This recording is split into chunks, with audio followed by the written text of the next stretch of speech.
So about 2 months ago, I made these videos. I did it because I was trying to articulate my concerns. You know, sometimes when you're having a debate or a discussion with someone that you love and you're having a little argument about something, like who's going to do the dishes or something like that, or especially if you haven't been getting along very well with that person, you know how the discussion starts with something specific and then you start trading all the things that it might be about until you're arguing about, you know, the way that you behaved on your third date, you know, 10 years ago, and the whole underlying unresolved chaos of your relationship emerges through the little portal that was defined by the argument. You know, well, that's what this is about. And when you talk, it doesn't mean you're right, it doesn't mean you're correct, right? It means you're trying to articulate and formulate your thoughts like the boneheaded moron that you are. And you're going to stumble around idiotically because what the hell do you know? You're full of biases and you're ignorant and you can't speak very well and you're over-emotional. And you know, you've got just problems that you can hardly even imagine that are interfering with your ability to state something clear. And so what you do is you do your best to say what you mean, and then you listen to other people tell you why you're a blithering idiot, and hopefully you can correct yourself to some degree as a consequence of listening to them. And you see, that's what free speech is about. It isn't just that people can organize themselves and their societies by thinking. You can't do that because there's only one of you. What you have to do is you have to articulate your thoughts in a public forum so that other people can attack you, and hopefully in a corrective manner. And then you want to, you know, step back a little bit and think, okay, well, you know, I was a little arrogant there and I was a little over emotional there and I didn't get that quite right, and maybe I'm outright biased on that front. And you want to correct what you say, because then you correct how you are, and then you correct how you act in life, and then you correct your society. And to the degree that we limit freedom of expression, we put all of that at risk. And that's partly why I don't believe that freedom of speech is just another value. I think that's preposterous. I think that if you claim that, then you know nothing about Western civilization and history. Freedom of speech is not just another principle. It's the mechanism by which we keep our psyches and our societies organized, and we have to be unbelievably careful about infringing upon that, because we're infringing upon the process by which we keep chaos and order balanced.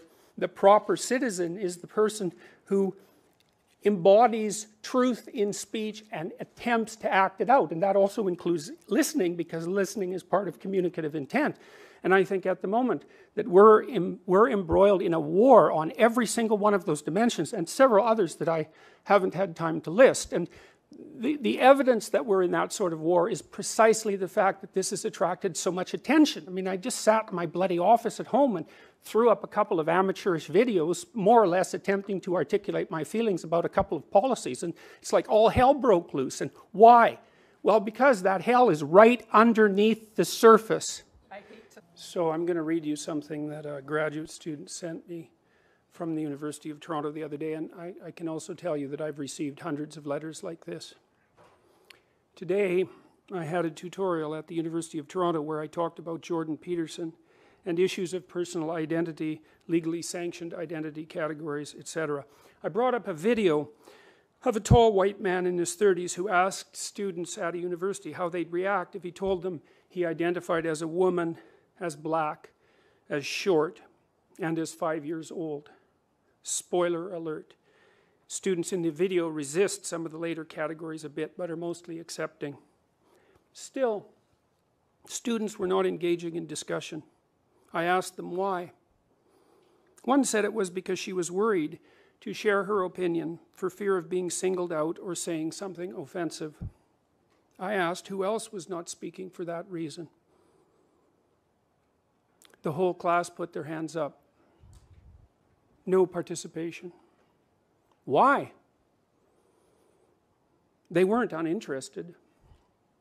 They were afraid to speak their minds. The PC police are in your heads. I'll start with lawyer one, who was the counsel to several prime ministers. He talked to me about the Human Rights Tribunal because I went and saw him 2 weeks after this all started. Human Rights Tribunal is a kangaroo court, in my opinion, and it should be abolished as fast as possible. It's one of the many institutions in Canada that pose a threat to your freedom that is of almost unimaginable proportions. Here's what this top lawyer told me. If I'm taken in front of the Human Rights Tribunal, it will cost me $250,000. I will pay the legal costs for my opponents, and I will lose. He said, go back to your safe little life and shut your mouth. Second lawyer told me, my critique of the Ontario Human Rights Commission is spot on. And absent the Charter of Rights and Freedoms, which has these contradictions built into it that you just heard described, much of what I was saying was illegal and has been illegal since 2012. Lawyer 3 told me that if I breached a tribunal order, so imagine I was taken in front of the Human Rights Tribunal and I was fined and then I refused to pay the fine, which I've stated that I would do. That equals contempt of court, which inevitably means jail until the contempt is purged. The social justice tribunals and the SJWs, social justice warriors who staff them, have a rogue nature. They can search your house without a warrant. They can use secret hearings. There are no rules of evidence, and the judges are unaccountable. But those are legal opinions. Let's look at a real world case. Let's look at what happened when I made my videos. Let's look at how the university responded, because I can tell you, in the video I said, look, what I'm doing is probably illegal, and worse, my employer is legally responsible for it, because that's built into the codes as well. So by the way, if you're an employer, you're responsible for everything that your employees say, and everything that anybody interprets what they said as being, whether it's unintentional or intentional, whether or not a complaint has been made. So just think about that. Anyways, October 3rd, the university said, like all members of the university community, I have an obligation to comply with the law, including the provisions of the Ontario Human Rights Code. Their policy with regards to workplace harassment, which the university implied that I was engaging in a course of vexatious comment or conduct, where the course of comment or conduct is known, or ought reasonably be known, to be unwelcome. The university reviewed my videos and they decided that what I said was true. They decided that the video I made was probably illegal and that they were responsible for it. And so in an attempt to distance themselves from me, under counsel from their legal people, and believe me, the university has good legal people, they sent me a warning. And this is what happens if you want to discipline a recalcitrant employee, essentially, so that you don't have to bear legal responsibility for their acts. So on October 18th, the university mentioned to me in another warning letter that if personal pronouns are being used, the refusal to use the personal pronoun that is an expression of the person's gender identity can constitute discrimination. So now, you see what's happened is that I haven't refused to use someone's gender-neutral pronouns. I said that I would refuse. So it's not even the refusal itself that's producing the letters. It's my declared intent to engage in the refusal. And as far as I was concerned, what I was essentially doing was criticizing a piece of legislation that had not yet been passed. But the university's legal department decided that all that was sufficient for them to distance themselves from me and to engage in disciplinary activity. I would say a legal doctrine is something like a virus, and it has a life. That's not what we think. If you let it go into a living system, it propagates and it has effects, and the effects are a consequence of the philosophy that's embedded inside the law. And if you really want to know about this, you should read Alexander Solzhenitsyn's Gulag Archipelago, because what he does in that book is tell you how the hypothetically humane doctrines that were embedded in radical Marxism at the end of the 1800s unfolded into Soviet society and demolished it. But I want to tell you a little bit about what the law does. And this is with regards to its interpretation from the policy guidelines. It instantiates social constructionism into our legal system. You have to understand what that means. There's a huge debate about how human identity is upon what grounds human identity is predicated. Now, the radical social constructionists basically say that identity is nothing but a social construction, and that's in keeping with their philosophical doctrines, partly Marxist and partly postmodern. But that isn't, and that was what I was objecting to with regards to Bill C-16, because it insists, do you understand this? It makes this legal doctrine that biological sex, gender identity, gender expression, and sexual orientation vary independently. And they don't. Now, the reason they don't is because 98% of people, it's 99.7% of people, by the way, at least with regards to the most credible statistics, have a gender identity that's essentially identical with their biological sex. And almost everybody who is male and female by biological sex and gender identity dresses that way, and that's what gender expression essentially is. And then if you stack those three things on top of each other, they're basically isomorphic. You can add sexual orientation to that, and 98% of people are heterosexual. So the idea that those things vary independently is absolutely preposterous. But it's written into the law, and that has terrible consequences. You see, I don't know, for example, now, to what degree any discussion in universities of the biological differences between men and women are legal. And you think, oh, well, that's an exaggeration. It's like, well, I debated Nicholas Matt, I believe that was his name, a professor at the University of Toronto on TVO's The Agenda, and he said right out for everyone to hear that the scientific consensus is that there's no biological differences between men and women. And I've received letters from people who've told me that now the social justice activist types are complaining about the fact that the biologists assign biological sex to animals because it's only a social construct that we're projecting onto their being. And you know, we just heard that the chromosomal level of analysis is complex. It's not that complex. What we have is a bimodal distribution with a tiny number of exceptions, and that, by the way, is not a spectrum. And one of the things it builds in, for example, is the claim that identity is only subjectively defined, and that's built right in. It says that your identity is whatever you think it is. Well, let me tell you, as a practicing psychologist, that's absolute rubbish. Your identity, look, when children are 2 years old, that's what they think. They think that their subjective reality is everything, and what you do is you socialize them between the ages of 2 and 4 to adopt an identity that's part of a cultural negotiation. It's like your identity is part of a cultural negotiation. It's partly the game you play and partly the game that I play with you, and I have to be a voluntary participant in that. And not only is it not subjectively defined, which detaches it entirely, by the way, from the underlying biological and the underlying objective reality, making any claim you want for your subjective identity valid.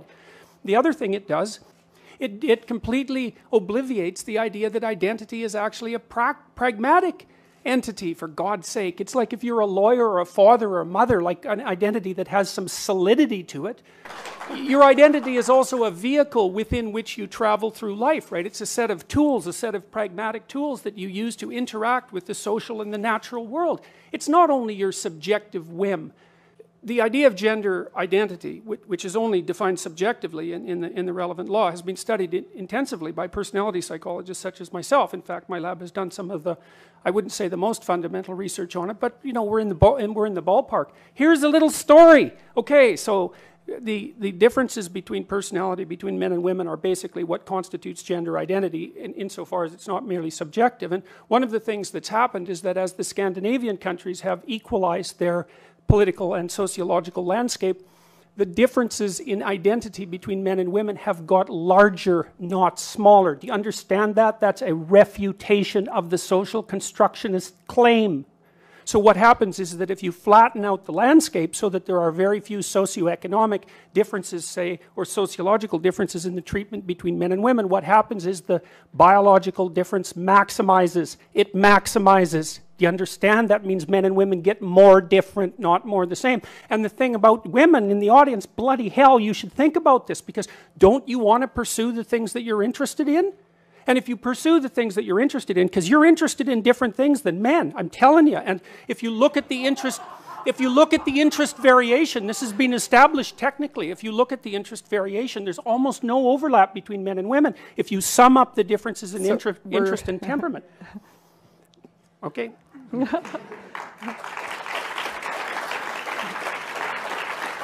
Professor Peterson, let's start with you. So this question says, you present your issue with Bill C-16 to be that the infringement of freedom of expression regarding gender pronouns is a problem. Do you hold the same stance with other discriminatory language in the Human Rights Code, such as being able to use racist terms with regard to students? And if you believe that one of these things is a violation but not the other one, why? I'm not sure I read that out all that well, but you get the idea. Okay, well, first of all, I don't think that these issues are the same. I don't think they're the same at all. I mean, I've been thinking about the pronoun thing, you know, because one of the things that people, it put me back on my heels for a while, because the claim was basically, well, it's something like, why doesn't the mean professor just play nice and respect people by using their pronouns? And it took me like 3 weeks to unpack that, because who gets questioned about pronoun use? I don't know why the hell I use the pronouns I use. I use them because they're part of the language. I use he and she because that's what everyone uses. And so then I had to think about, well, why do we in fact use pronouns? And we use them in part for the same reason that we use other categories, and that's to simplify the world for functional purposes, roughly speaking.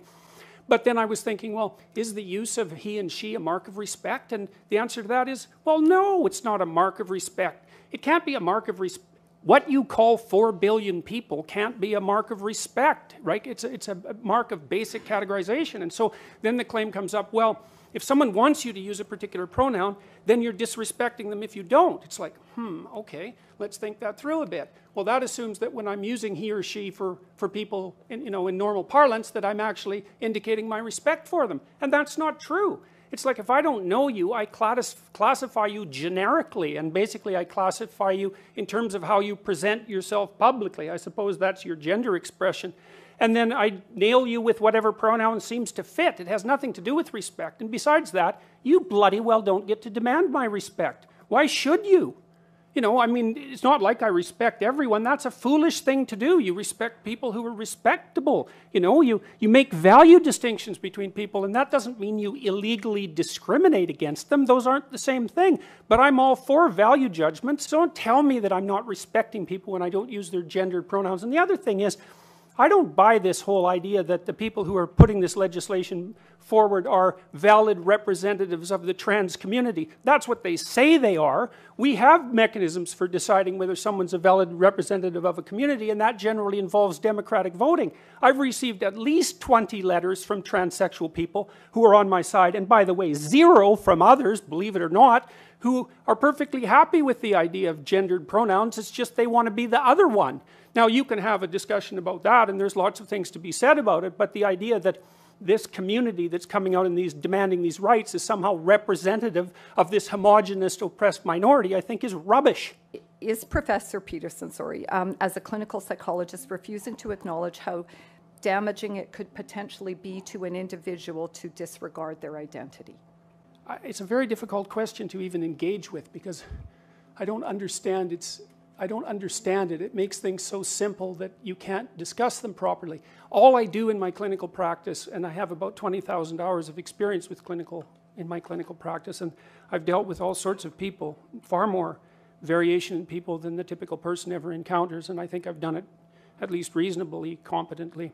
All my discussions with people in my clinical practice are about their identity, given the definition of identity that I brought forth, how they feel about themselves, how they conceptualize themselves, because those are two different things, how that plays out in their interactions with other people, and what the functional significance of that is. And I'm going to say forthrightly, well, 2 things. One is that I don't believe that any of my clients have had cause to worry about my interpretation of their identity, because what I do in my practice is help them discover what that is. I'm seriously not interested in imposing any ideas of identity onto someone, because I can't do that. I don't know what the right vehicle is for you to travel through life. What I can help you do is articulate your concerns. I can ask you questions where I see contradictions in your self-articulation. I can help you make plans for the future. And I've helped thousands and thousands and thousands of people, by the way, make plans for the future with the stuff that I do online. And so I'm helping people build a genuine identity. Well, and that's what I do. So that's the answer to that question, and I think I do it well. I mean, in stuff we've done from a research perspective with the Future Authoring Program, which I offered to people free a week and a half ago to help them catalyze their identities, we've helped 5,000 university students increase their grade point average 20% and decrease their dropout by the same. And the biggest effect has been with men and non-Western ethnic minority students who've accelerated their performance up beyond the range of the normal for the dominant culture. A pure psychological intervention, I might say, and not a sociological intervention. So I'm perfectly willing to stack my record on identity formulation up against anyone's. And I should also point out that I think where I'm most vulnerable in this entire debate, and I expect this will happen, and there's already been noise about it on the Ontario Psychological Association website, I think they'll probably come after my clinical license. So that'd be my guess. So I think we might be straying a little away from the question now. So thank you. No, we're not, because that question involved my clinical practice. I'm not straying a bit. That involved my clinical practice, and there was a reason that the question was posed. So I'm not straying. Thank you. Why do you feel that someone's personal gender identity and pronouns infringes your free speech? can one not also argue, based on your interpretation, that professors can use racial slurs in their classroom and that the inability to do so would violate their freedom of speech? Well, that's pretty much the same question, I think.